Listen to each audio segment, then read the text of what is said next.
Hello. So we've been in Denmark almost 6 months, and we did an initial interview maybe 2 months before we left. But I wanted to do a check-in interview and ask you some questions and have a little conversation about how things are going. Good. Does that sound good? Sure. Okay, so now we've been here 6 months. Do you have any general impressions, how things are? What's been better than expected? What's been worse?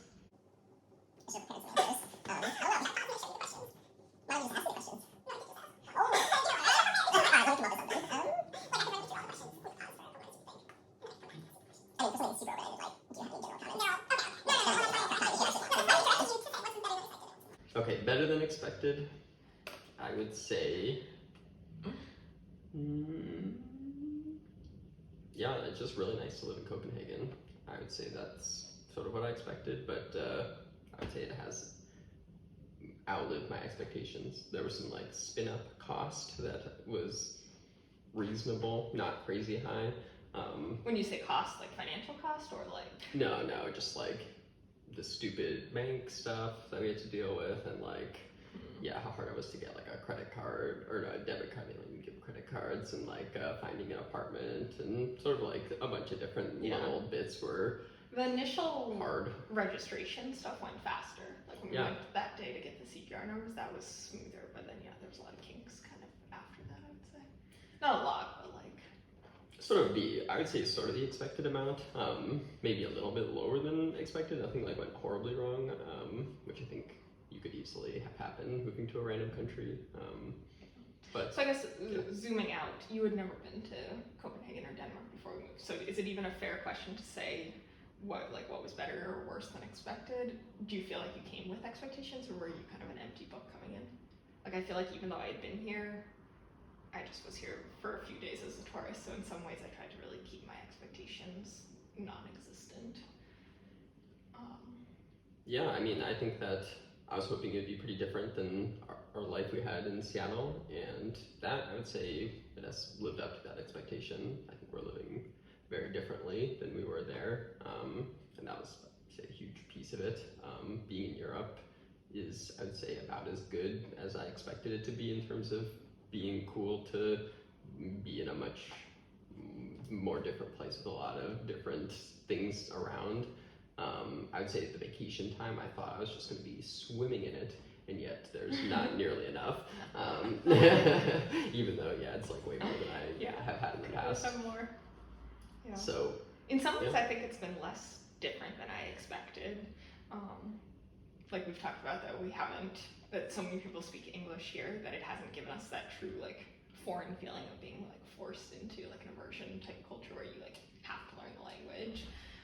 And because it's similar, or like feels not necessarily similar, but like very livable, and not like every day we're getting challenged as we would in like a really foreign country. In some ways that's left more open-ended questions about like, oh, could we just live here like I think when I moved here I was like, oh, we're doing this as a challenge, and then we'll move home and feel like, okay, we really accomplished something, whereas instead this feels like similar enough that it could just be our life if we want to make it our life, which in some ways has left open-ended questions about kind of like how long to stay and all that, in my mind.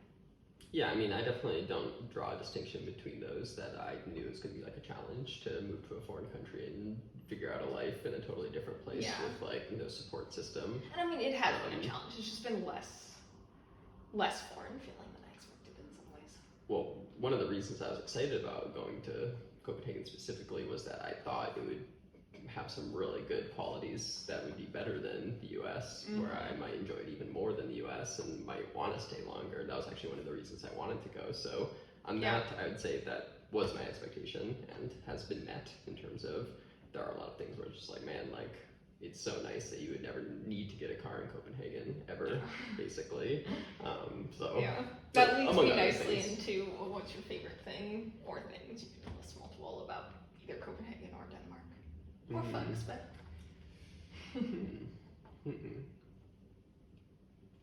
yeah, I guess I would say like the public amenities. Like it really feels like there's just so much that's just here for you. Like the train system, bike paths. It's just so nice to be in Copenhagen and be biking around. The weather so far hasn't been as bad as it's better than Seattle, I would say. I know it's just the fall, but liked some parts more, but I really wish it got hotter in the summer. Oh yeah, no, I'm just talking about the fall and winter. Yeah. It's less rainy than Seattle thus far. Well, I don't think we're into like the true winter. Yeah, yet, yeah. 'cause it's But not, like, Seattle super dark. fall is rainy usually. I mean, I Yeah. think this fall it sounds like it's just been smoky and actually warm. Which is, I'd much rather have it be rainy than smoky. Yeah, but here it seems like almost every day there's some nice parts of the day, which I know you Yeah. felt like that in Seattle, but I sometimes felt like I There was was in a meeting like during the 1 20-minute block. Yeah. Yeah, I would also say the amenities of like originally I was just like, oh, the bike paths, but I think it's broader. It's like, yeah, kind of the public facilities of yeah, just all the like swimming options down by the harbor, like just being able to go there and know that like in general the water is safe enough to swim, all the parks, yeah. And I also think it's so nice feeling like so much of the stuff that sort of bothers me is also, I can see exactly what's going on. Like it always annoys me when like a bike path is like out of commission, you have to like go somewhere else, but it's like, it's because they're repaving the bike path. Yeah. Like, it's like, whoa, this is crazy. Whereas in the US, I feel like so many things it would inconvenience you and it'd just be like, I'm never gonna benefit from this, Yeah. you know? Whereas here, it always seems like, oh, like it's obvious why they're doing this, you know? You don't even need to have like a sign to explain in a lot of cases. Yeah. I think that's also nice. How would you say Danish learning and Danish classes are going? That was one thing in our video like 6 or 8 months ago. We each like said something in Danish. Do you feel like you can now say a lot more in Danish? Oh yeah, selvfølgelig. But I'm not sure I can honestly say that much more. Oh yeah, I you definitely can. It's been frustrating to try to learn a language where everyone speaks English.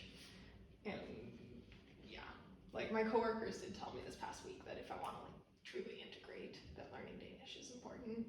And they said we get invited to more dinner parties if we speak Danish. Yeah, I mean, I think it's still valuable to learn Danish while we're here for sure. And for me, it's actually gone pretty well. The piece that I didn't expect has actually been a lot more taxing on our relationship than I expected, which is that I do not like very much. Where I'm sort of like, oh, like. Do you want to elaborate? Are you referring to our 3-week crash course, or just in general? Or to tell the viewers, Yeah. We've in general been doing 2-hour classes Tuesday and Thursday, but we did one session that was 3 weeks long that were like basically 4 hours, like 3.5 hours on Tuesday, Thursday, and then with a couple hours of homework to do that Wednesday in between classes, and it was rough. It was horrible. Yeah, and it was horrible for each of us, but it was also really rough on our relationship where we like stopped enjoying spending time together basically and had no energy ever to do stuff with each other. It was really bad. And I would say even with the 2-hour class, it's had more of an impact than I expected, where I think we do a lot less fun stuff during the week than we would. Yeah, that's one of the big things is like, I think I would meet more people if I said, oh, I'm free Tuesday and Thursday to go sign up for some activity, and then in turn meeting more people, then it would make me want to learn Danish more, whereas instead I feel like I'm kind of learning Danish in a vacuum, because at work, I know for you feel like, oh, people at work would happily switch back to Danish if you got good enough, whereas for me it's like the company language is English. Yeah. So, yeah. No, I don't know. But I think that the stress that it causes to both of us, even with the 2-hour class, I think you've been more stressed out recently. I definitely see that as sort of something that has negatively impacted the relationship at times. It surprised me how much I compare myself to you, because in most areas I don't feel like I've done that, but for some reason Danish, because we started at the same time, and it feels like, yeah, it feels more comparable, so then when I see you kind of getting better than me, I'm like, oh no, like I'm not doing a good enough job. Whereas in most areas of our relationship, I don't feel like I have, that kind of negative, like, seeing myself as worse or not being happy for your successes. Whereas with Danish, I've much more felt like, oh, I want us to kind of stay in lockstep. So. I just think you had you say that you started at the same time, but I think I spent so much more time before we moved here. I spent half an hour a day practicing for like at least 3 months, and it was like every day. Yeah. That time really adds up pretty fast. No, that is true. I have thought about, because you were doing that like Pimsleur thing where you repeat, and I could do that on my bike ride, so I thought about doing that. Get some weird looks while I'm commuting, just repeating over and over again. That leads us into, how long do you think we'll stay here? In addition or including? I don't know.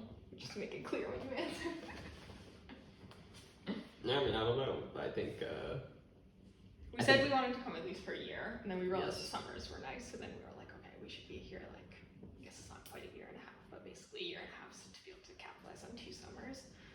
Yeah, I think things would have to like go a lot worse for us to want to leave before sort of like the tail end of next summer, especially given how many people want to visit us during the summer here. Sort of like, well, you know, gotta stay until like the end of the summer unless we're like can't stand it here anymore, which like that would require a big change. I think if we can develop a good community of friends and stuff, I would definitely be down to stay for a while. Yeah, the times that I go like, oh, I'm ready to leave, usually has to do with like missing friends and family. For sure. Yeah, whereas if I had a good group of friends here, I think I would feel like, oh, I don't know. Yeah, in some ways it's tempting to stay a long time because of the fact that they have such good like parental leave policies and daycare and all that. So who knows?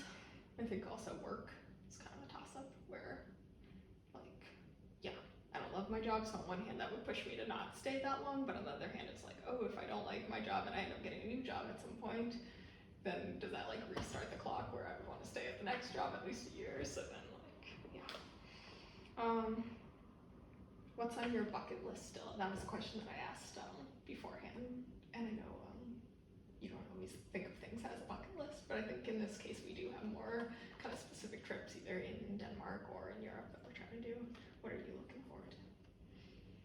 Looking forward to Istanbul for sure. Yeah, we're going next weekend. So that'll be good. Been there when I was like a lot younger, but haven't been back for a while. Pretty excited about checking out Norway. That's definitely exciting to me. I would like to go somewhere in Great Britain while I'm here. Never been to anywhere in that little peninsula thing. We've had a lot of people hype up Italy recently. Yes, Italy. 4 or 5 different people in the last couple months have been like, Italy's the most amazing. It's the spot. So definitely intrigued by that. But I don't know. I think it is actually a lower level than the other 2 places. Partly it's going into the winter. More excited about something like Norway with like snow and stuff. That sounds like extra fun, but it's probably backwards of what a lot of people are probably like. Oh, in the winter, that's when I want to go to like the south of Italy, and yeah. Yeah. What about you? You have bucket list items? I don't know. I feel like we've been exploring Zealand a little bit, but haven't seen much of the rest of Denmark. We haven't even seen that much of Zealand, just things that are like on the S-Tog around, like in the train, kind of near us. So yeah, I would love to see some Zealand and yeah, just get a better sense of the country we're living in. Yeah. Still want to see some friends who live in Europe, especially after going to Germany and seeing friends in Europe. Felt like, yeah, that was really fun to have local people to show us around. So doing that in Norway or Netherlands or some other places we have friends, that'd be cool. Yeah, I don't know. Just continuing to try to travel each month, take advantage of being here. Yeah, for sure. Nice. I think those were all my questions. Do you have any closing remarks or questions you want to ask? Yeah, I should ask a Or question. things that you want to say that I didn't give you the platform to say? Oh, definitely not that one. but but I should have a question for you. Give me a second. Oh yeah, it's always nice to rewrite history. Why did we come here? Yeah, at some point we need like the elevator pitch on why we came here, because everyone's always like, why Denmark? No, And we know. Vi er her for at bo I andet land. Yeah. We're here to try living in a different country. Vi flyttede til Copenhagen. At bo i et andet land. For at bo. For at bo? Okay. Oh no, I've been going into the long explanation about like, oh, visas, because we're not married, Denmark is lenient on that and lets us come as accompanying partners, which we didn't even end up needing, and then I go down this whole thing. Sometimes I talk about how Copenhagen's been voted like livable city and happy place, but yeah, in terms of why we moved, I don't know, it's on my bucket list and you were much more down or like excited to go than I expected, so then we kind of just ended up here. Yeah, I don't know. Then we go into the kind of clash of our philosophies on how to live like a good life, and I go, oh, what would I want to have done on my deathbed, and like have lived abroad is one of those things, but I know that philosophy doesn't speak to you, so are you here? Because I wanted to be here, or other reasons? I think that when I try to fully rewrite history, I think the real reason we're here is that we had like too much energy and needed to do something with that energy, and I think the options would have been puppies out to play in the backyard. get a dog. Oh, I was saying we have too much energy like puppies, but yeah. But then at the same time, it was like you could get a dog and like nail yourself more down in the spot, but like invest more, have a kid. That would have not really, I think, flown, but getting married. But I think Denmark's more like the normal path for the U.S. Denmark's a better place to be if you're gonna have a kid, anyways. Well, but you can do it anywhere. Yeah, I mean, but like. And then like randomly live in a different country also is another thing you could do if you just like are in your 20s and kind of could do whatever you want and just have a bunch of energy. Yeah. Like I felt like living in Seattle, it was starting to be a little too easy for us, where it was just like we didn't really feel like we were, pushing it. It was really nice. I don't think, we disliked it, but. Yeah, one thing that's definitely different in Seattle that I actually expected you to talk more about in terms of like what you like about here is just how much it feels like life has continued on even though COVID happened, whereas in Seattle I feel like our lives were still very much shaped by COVID. So in some ways when we left it felt like we weren't leaving that much of a life behind, and that we were getting much more of a life here, even though we did get COVID 2 weeks ago. It was inevitable.